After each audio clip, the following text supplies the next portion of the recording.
जय श्री राम विद्यार्थी मित्रों। चलो संभावना चैप्टर में 33मो दाखलो स्वाध्याय 13 नो दाखला नंबर 14 શું કહ્યું છે જુઓ। દ્વિહાર નિસ્સાયક એટલે દ્વિહાર એટલે એમાં બે હાર અને બે સ્તંભ હોય। હાર કેટલી હોય?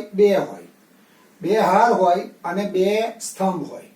દ્વિહાર નિસ્સાયકનો પ્રત્યેક ઘટક એટલે આપણે અહીંયા જે દ્વિહાર નિસ્સાયક હશે એનો પ્રત્યેક ઘટક 0 अथवा 1 હોય એટલે તમે 0 મૂકી શકો કાં તો 1 મૂકી શકો। બરાબર, અહીંયા 0 મૂકો કાં તો 1 મૂકો। એટલે આ દ્વિહાર નિસ્સાયકનો પ્રત્યેક ઘટક 0 अथवा 1 હોય તો નિસ્સાયકનું મૂલ્ય ધન હોવાની સંભાવના કેટલી? હવે સંભાવના એટલે શું થાય? એનું સૂત્ર શું છે? R/n। તો n શું દર્શાવે? નિદાર્શ અવકાશના ઘટકો। તો ध्यान રાખજો, આપણે જે નિદાર્શ અવકાશ બનશે એ નિદાર્શ અવકાશના જે ઘટકો છે દ્વિહાર નિસ્સાયક છે। એટલે આ જે સ્થાન છે આ A B C અને D, તો આ A નું સ્થાન 0 અને A ની જગ્યાએ 0 અને 1 ગોઠવી શકાય કારણ કે નિસ્સાયકનો પ્રત્યેક ઘટક શું લેવાનો? 0 અથવા 1।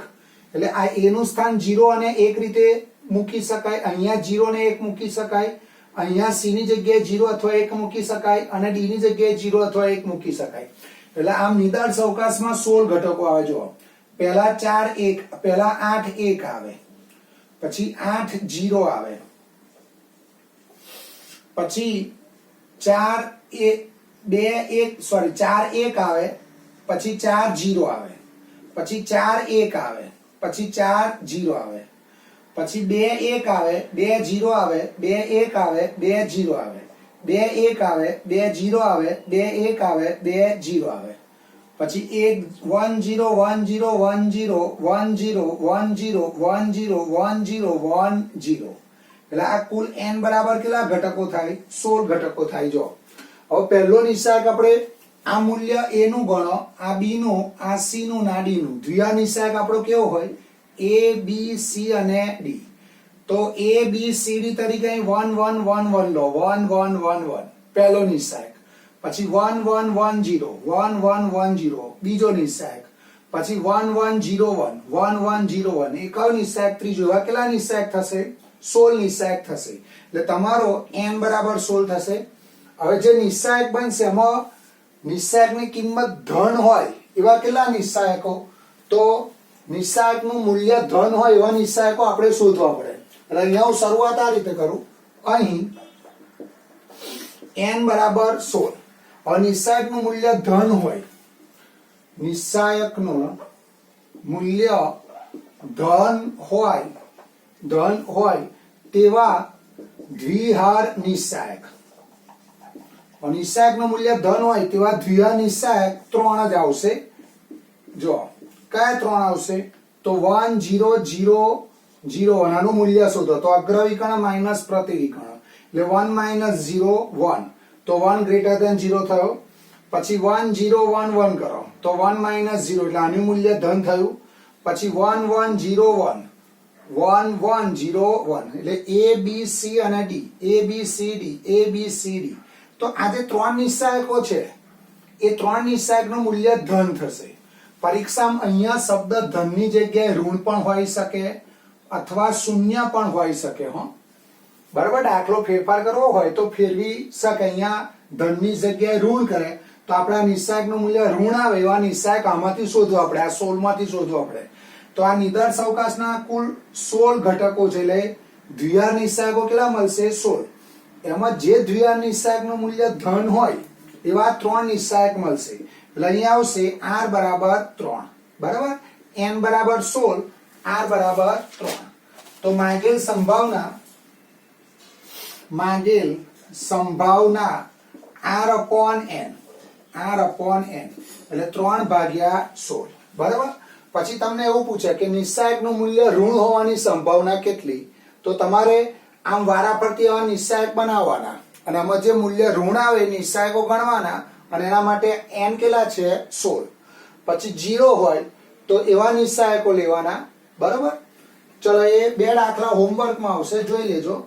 હવે ધ્યાન રાખજો, 33 34 આના પછીનો દાખલો 34, 35 અને 36.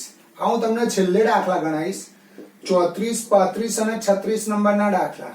આ 3 દાખલા હું છેલ્લે ગણાવીશ. ચલો હવે નવો ટોપિક આવશે, નિરપેક્ષ ઘટનાઓ. હવે નિરપેક્ષ ઘટનાઓ એટલે શું ધ્યાન રાખજો. નિરપેક્ષ ઘટનાઓ એટલે બે ઘટનાઓ, નિરપેક્ષ ઘટનાઓ એટલે ધારો કે A અને B આ બંને નિરપેક્ષ ઘટનાઓ છે એવું ક્યારે કહેવાય? તો A નો આધાર B પર ના હોય અને B નો આધાર A પર ના હોય. એટલે બંને ઘટના અલગ અલગ હોય. બંને ઘટનાઓ શું હોય? અલગ અલગ હોય. હવે હું એક ઉદાહરણથી તમને સમજાવું છું. ધારો કે આપણી જોડે એક ગોળાકાર, એક MCQ લો એટલે ખબર પડશે. ચલો એમાં 37 નંબરનો દાખલો જુઓ. MCQ એક્સ્ટ્રા MCQ છે. 37 નંબરનો દાખલો.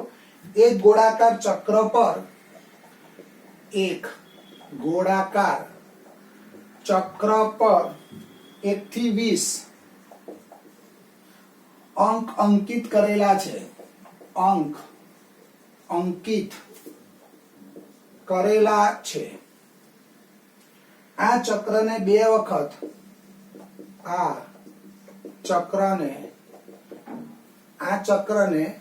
વખત ગોળ ફેરવવામાં આવે છે.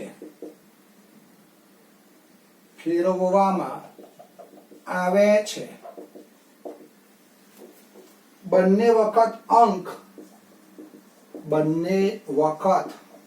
અંક 13 આવે તેની સંભાવના ખાલી જગ્યા છે. જો હા ધ્યાન રાખજો. હવે આપણી જોડે આ ગોળાકાર ચક્ર છે. તો આ ગોળાકાર ચક્ર પર 1 થી આમ 20 અંક અંકિત કરેલા છે. કેટલા અંક છે? 20 અંક છે. એટલે આમાં આના ઘટકો કેટલા કહેવાય? n બરાબર 20 કહેવાય. હવે આ ગોળાકાર ચક્રને બે વખત ફેરવવાનું. એટલે હું પહેલી વખત ગોળ ફેરવું અને એના પર 13 અંક આવે. આ ચક્રને બે વખત ગોળ ફેરવવામાં આવે છે. બંને વખત અંક 13 મળે તેની સંભાવના શોધવાની. હવે પહેલી વખત હું ગોળ ફેરવું અને અંક 13 આવ્યો, તો પ્રથમ વખત આ ચક્રને હું ગોળ ફેરવું અને અંક 13 મળે તો એની સંભાવના 1/20 થાય. કુલ અંકો કેટલા? 20. અને આ 13 એટલે એક અંક કહેવાય.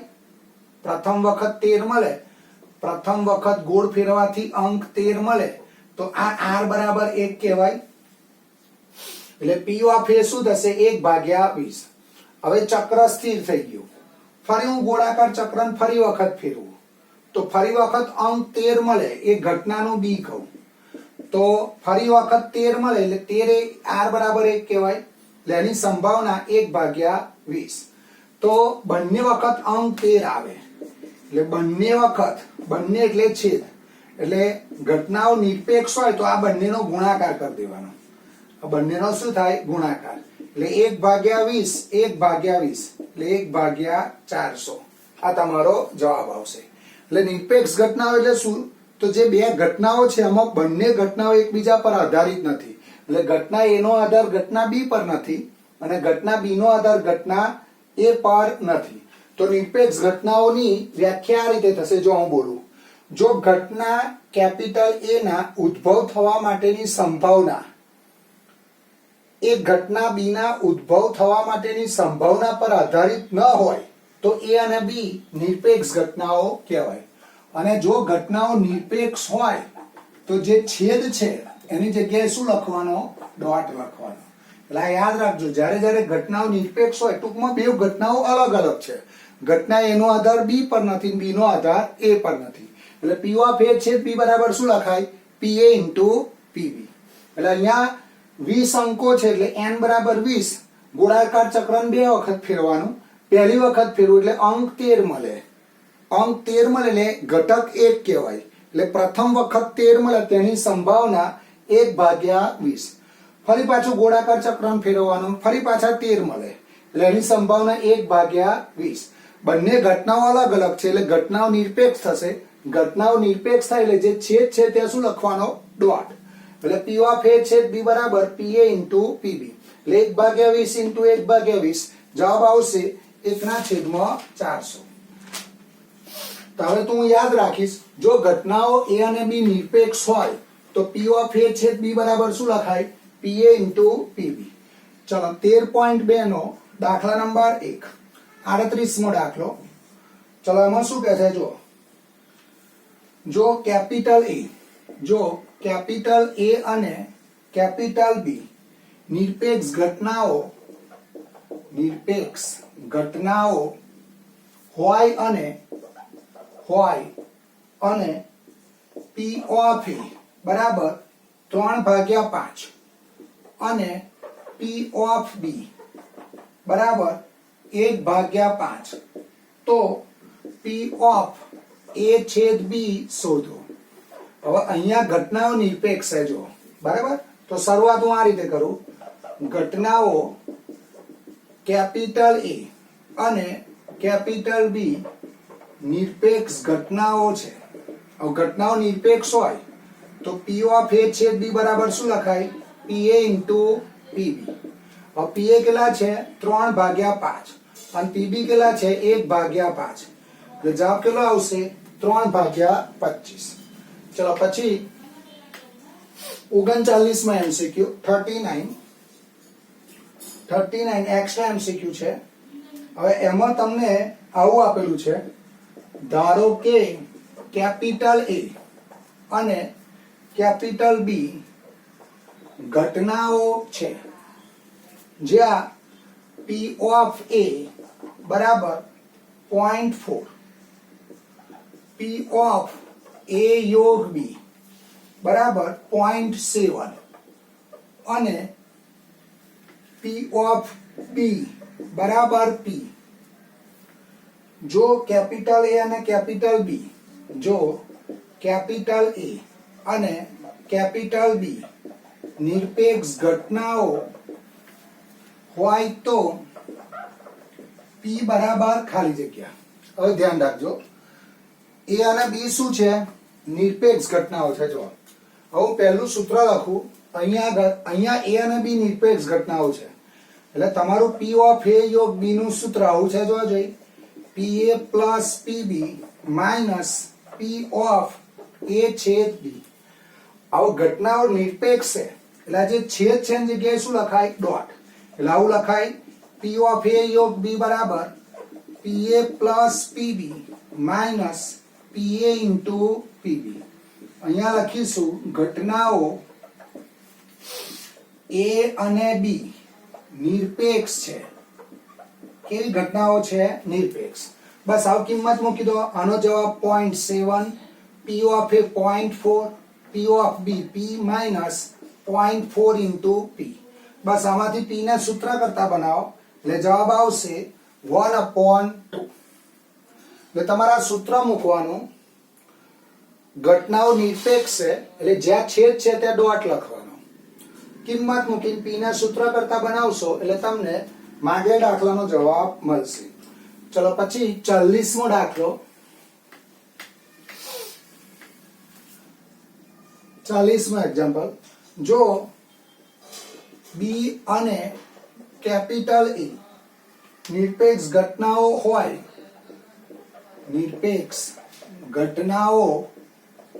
હોય અને P of B not equal to 0 હોય તો P of A by B બરાબર ખાલી જગ્યા. હવે તમારે આનું સૂત્ર મૂકો, P of A by B એટલે શું લખાય? P ઓફ A છેદ B upon P of B. હવે ઘટનાઓ કેવી છે? નિરપેક્ષ છે. જો તો ઘટનાઓ નિરપેક્ષ હોય તો આવું લખાય, આ છેદની જગ્યાએ શું લખાય? ઘટનાઓ નિરપેક્ષ હોય તો આવું લખાય. જોવા જોઈએ, છેદની જગ્યાએ શું લખાય? ડોટ. P of B. તો P ઓફ B ઉડી જશે. જવાબ શું આવશે? P of A. ચલો પછી 41મો દાખલો. 13.2 નો દાખલા નંબર 6. ઘટનાઓ કેપિટલ E અને કેપિટલ F માટે P ઓફ E બરાબર 3/5 P of F બરાબર 3/10 અને P of E છેદ F બરાબર 1/5 છે. E અને F નિરપેક્ષ છે. E અને F નિરપેક્ષ છે. અમારે E અને F નિરપેક્ષ ઘટનાઓ છે એવું ચેક કરવું હોય તો P of E છેદ F બરાબર શું સાબિત કરવું પડે? P of E into P of F. જો E અને F નિરપેક્ષ ઘટનાઓ છે એવું સાબિત કરવું હોય તો મારે P of E છેદ F બરાબર P of E into P of F સાચું બતાવવું પડે. જો ઘટનાઓ E અને F માટે આ સંબંધ સાચો પડે તો E અને F નિરપેક્ષ છે તેમ કહેવાય. ચલો શરૂઆત આપણે આ રીતે કરીશું. પહેલા આપણે આ બેનો ગુણાકાર કરીએ એટલે P of E into P of F એટલે 3/5 3/10 એટલે 9/50 એટલે અહીંયા જવાબ કેટલો આવશે? 9/50. અને P of E છેદ F કેટલો આપેલો છે? 1/5 આપેલા છે. જો તો આના પરિણામ નંબર 1 આપો અને પરિણામ નંબર 2 આપો તો આ બે સરખા નથી. જો આ બંનેના જવાબ કેવા આયા? જુદા જુદા. એટલે અહીંયા E અને F એ નિરપેક્ષ ઘટનાઓ નથી. બરાબર. ચલો પછી 42મો દાખલો 13.2 નો દાખલા નંબર 9. 42 નંબરનો એક્ઝામ્પલ. એમાં એવું આપેલું છે જો ઘટનાઓ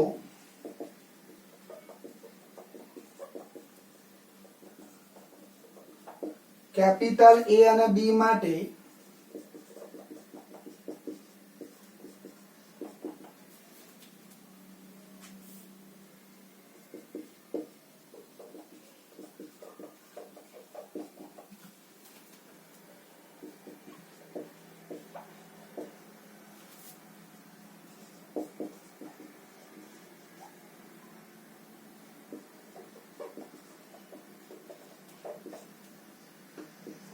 જો અહીંયા શું શોધવાનું? PA નહીં અને PB નહીં આ વસ્તુ શોધવાની. જો આપણે PA નહીં એટલે A ડેશ અને એટલે છેદ, B નહીં એટલે B ડેશ. એટલે તમારે આ વસ્તુ શોધવાની છે. જો P of A ડેશ છેદ B ડેશ શોધવાના છે. બરાબર. હવે P of A ડેશ છેદ B ડેશ શોધવાના એટલે જો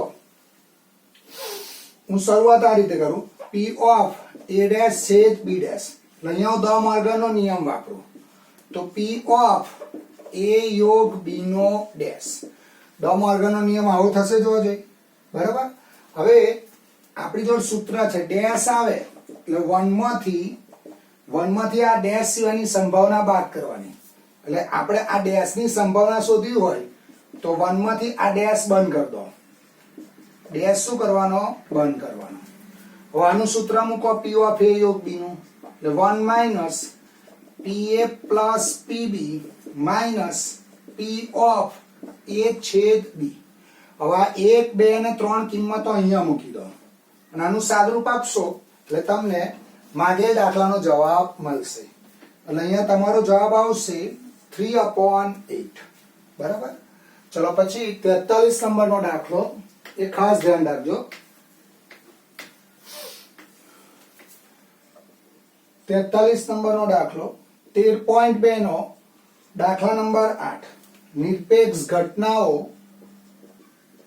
નિરપેક્ષ ઘટનાઓ કેપિટલ A અને કેપિટલ B માટે P of A બરાબર 0.3 અને P of B બરાબર 0.4. એમાં 4 વસ્તુ શોધવાની. પહેલી વસ્તુ શોધીએ P of A છેદ B. Second P of A યોગ B. 3 નંબરમાં P of A by B અને 4 નંબરમાં P of B by A. આપણે આ દાખલામાં 4 વસ્તુ શોધવાની છે. ચલો ઘટનાઓ કેવી છે? નિરપેક્ષ છે. એટલે શરૂઆત હું આ રીતે કરું છું. અહીં ઘટનાઓ કેપિટલ A અને B નિરપેક્ષ ઘટનાઓ છે. નિરપેક્ષ હોય એટલે P ઓફ A છેદ B બરાબર શું લખાય? PA into PB. આવું લખાશે નિરપેક્ષ ઘટનાઓ એટલે P ઓફ A એટલે 0.3 અને 0.4 એટલે 4 તાલી 12 એટલે P ઓફ A છેદ B શું આયા? 0.12. ચલો પહેલો જવાબ આવી ગયો તમારો, જુઓ બરાબર. પછી બીજો જવાબ P ઓફ A યોગ B, તો આનું સૂત્ર મૂકો PA plus PB minus P of A છેદ B.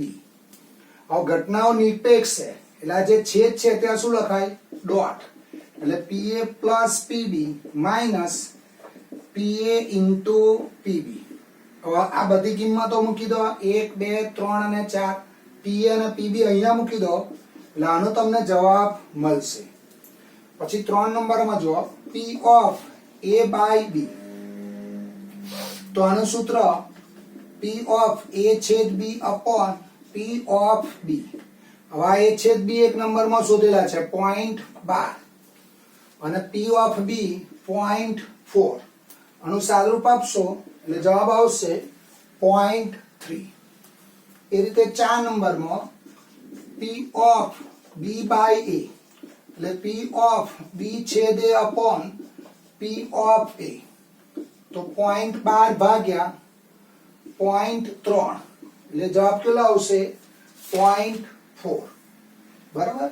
ચલો પછી વધારાની વસ્તુ છે 4 નંબરમાં, આ બુકમાં નથી. 4 નંબરમાં ચલો P ઓફ A છેદ B ડેશ કહ્યું, તો આનું સૂત્ર યાદ રાખજો. શેના પર ડેશ નથી? A પર. એટલે પહેલા P ઓફ A લખાય માઇનસ P ઓફ A છેદ B. એટલે શેના પર ડેશ નથી? A પર. એટલે પહેલા P ઓફ A લખાય, પછી આ ડેશ બંધ કરી દેવાનો. એટલે અહીં A ઉદ્ભવે પણ B ઉદ્ભવતો નથી. P ઓફ A કેટલા છે? 0.3 અને આ 0.12 એટલે અહીંયા આવશે 0.18. બરાબર. પછી 5 નંબરમાં P ઓફ B છેદ A ડેશ. ચલો હવે શેના પર ડેશ નથી? B પર. એટલે પહેલા P ઓફ B લખવાનો માઇનસ P ઓફ A છેદ B. હવે P ઓફ B એટલે 0.4 માઇનસ 0.12 એટલે અહીંયા આવશે 0.28. અને 6 નંબરમાં ચલો 6 નંબરમાં P ઓફ A ડેશ છેદ B ડેશ. એટલે P ઓફ અહીંયા દ મોર્ગનનો નિયમ વાપરવો પડે, જોવો જોઈએ. હવે ડેશ આવે એટલે 1 માંથી ડેશ સિવાયની સંભાવના શું કરવાની? બાદ કરવાની. હવે આની કિંમત અહીં છે જ, જોવા જોઈએ આગળ શોધેલી છે, અહીં મૂકી દો એટલે તમને માંગેલ દાખલાનો જવાબ મળે. બરાબર. ચલો પછી આના પછીનો 44 નંબરનો દાખલો, 13.2 નો 11મો દાખલો એ હોમવર્કમાં આવશે. 13.2 નો દાખલા નંબર 11 રકમ સાથે હોમવર્કમાં આવશે. ચલો પછી 45 નંબરનો એક્ઝામ્પલ,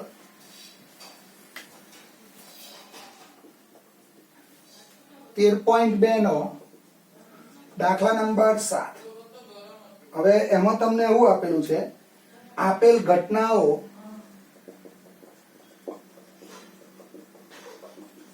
કેપિટલ A અને કેપિટલ B માટે P ઓફ A બરાબર 1/2, P ઓફ A યોગ B બરાબર 3/5 અને P ઓફ B બરાબર P આપેલ છે. જો ઘટનાઓ 1 નંબર પરસ્પર નિવારક, સેકન્ડ નિરપેક્ષ હોય તો પી શોધો. હવે આ ખાસ ધ્યાન રાખજો. હવે નિવારક ઘટના એટલે શું? તો નિવારકમાં a છેદ b બરાબર 5 થાય. જો ઘટનાઓ a અને b નિવારક હોય તો બંનેનો છેદગણ શું થાય? ખાલી ગણ. અને એની સંભાવના બંને બાજુ p લગાડો તો આ અશક્ય ઘટના કહેવાય. એટલે એની સંભાવના 0 થઈ જાય જો નિવારક હોય તો. નિરપેક્ષ હોય તો શું થાય? નિરપેક્ષ હોય તો આ બંનેનો ગુણાકાર થાય, pa into pb. એટલે અહીંયા બે વિકલ્પ છે. એક પરસ્પર નિવારક છે એટલે અહીંયા હું લખીશ a અને b પરસ્પર નિવારક છે. અને નિવારક હોય એટલે શું થાય? જો a છેદ b બરાબર 5 થાય એટલે એની સંભાવના શું થાય? બંને બાજુ p લગાડવું તો આનો જવાબ શું થાય? 0. બરાબર. અને આ નિવારક છે, આ બાજુ હું લખું a અને b નિરપેક્ષ ઘટનાઓ છે.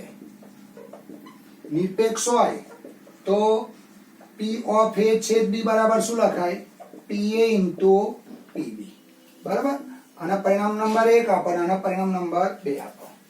હવે તમારે આ બંને વિકલ્પમાં p શોધવાનો છે. ચલો હવે એના માટે આ 1 2 અને 3 વસ્તુ આપી છે, હું આનો ઉપયોગ કરું. તો p of a યોગ b, તેનું સૂત્ર pa plus pb minus p of a છેદ b. હવે નિવારક છે એટલે આ જવાબ 0 થઈ જશે. આ તમને આપ્યો છે 3/5. p of a આપ્યો છે 1/2 અને p આપ્યો છે p of b આપ્યો છે p. આનું સાદુરૂપ આપશો એટલે તમને જવાબ 1/10 મળશે. આ બાજુ જો p of a યોગ b બરાબર pa plus pb minus p of a છેદ b. હવે યોગ આપ્યો છે તમને 3/5. p of a 1/2, p of b p. હવે આ નિરપેક્ષ છે એટલે p of a છેદ b બરાબર શું લખાય? pa into pb. એટલે pa ની કિંમત 1/2 into p એટલે આવશે p/2. આમાંથી p ને સૂત્ર કરતા બનાવો, અહીંયાથી p ને સૂત્ર કરતા બનાવો એટલે જવાબ આવશે 1/5. બરાબર. એટલે અહીંયા જવાબ શું આવશે? 1/5.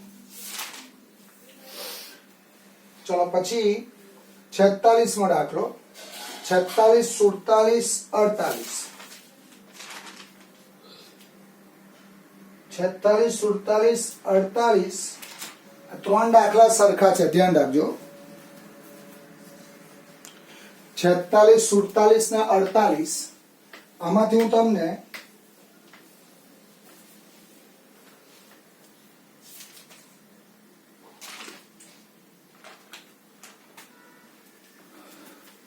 ચલો આ ત્રણ દાખલા સરખા છે, આમાંથી હું તમને એક ગણાવું, 48મો દાખલો ગણાવું. એમાં આવું આપેલું છે, ઉદાહરણ 11. એક સમતોલ પાસાને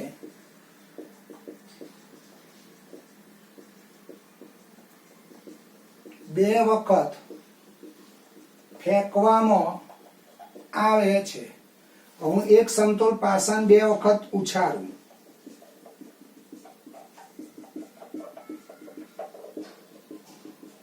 એટલે આના નિદર્શ અવકાશના કેટલા ઘટકો આવે? n બરાબર 36 ઘટકો આવે. 1 1 1 2 1 3 1 4 આગળ આપણે લખેલા છે. એટલે કુલ ઘટકો કેટલા આવશે? 36. હવે આમાં ઘટના a અને b કઈ છે? ઘટના એવી કઈ છે, પ્રથમ પ્રયત્ને અયુગ્મ સંખ્યા મળે. પ્રથમ પ્રયત્ને અયુગ્મ સંખ્યા મળે. પ્રથમ પ્રયત્ન આ પ્રથમ પ્રયત્ન અને બીજો પ્રયત્ન. અને બીજા પ્રયત્ને અયુગ્મ સંખ્યા મળે તેમ હોય તો ઘટનાઓ કેપિટલ A અને કેપિટલ B નિરપેક્ષ છે એવું આપણે ચેક કરવાનું. આપણે શું ચેક કરવાનું? ઘટનાઓ A અને B નિરપેક્ષ એવું ચેક કરવાનું. હવે જો ઘટનાઓ a અને b નિરપેક્ષ એવું બતાવવું હોય તો તમારે આ સંબંધ સાચો બતાવવો પડે. જો આ સંબંધ સાચો પડે તો ઘટનાઓ a અને b નિરપેક્ષ છે તેમ કહેવાય. એટલે આપણે ત્રણ ઘટનાની સંભાવના શોધવી પડે. ઘટના a ની સંભાવના, ઘટના b ની સંભાવના અને છેદની સંભાવના. હવે ઘટના એ શું કે પ્રથમ પ્રયત્ન અયુગ્મ સંખ્યા મળે. એટલે જો આ પ્રથમ પ્રયત્ન માં અયુગ્મ સંખ્યા મળે એટલે એમાં કયા કયા ઘટકો આવે? જો 1 1 1 2 1 1 1 2 1 3 1 4 1 5 1 6. આ પ્રથમ પ્રયત્ન છે જોવા જોઈએ એમાં અયુગ્મ સંખ્યા.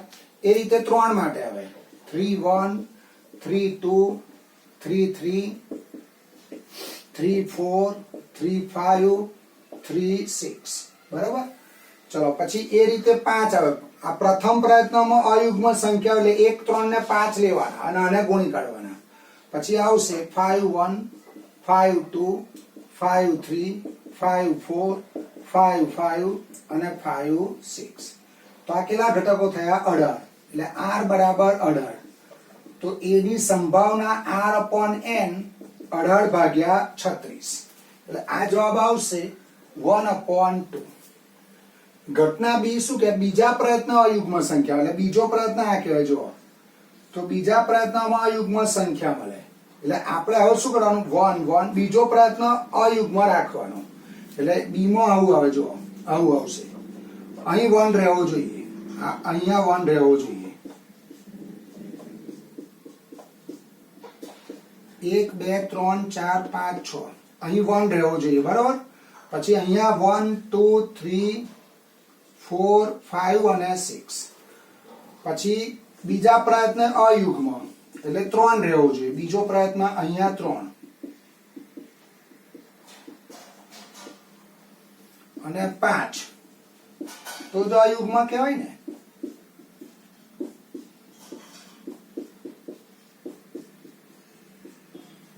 અહીંયા આવશે 1 2 3 4 5 અને 6.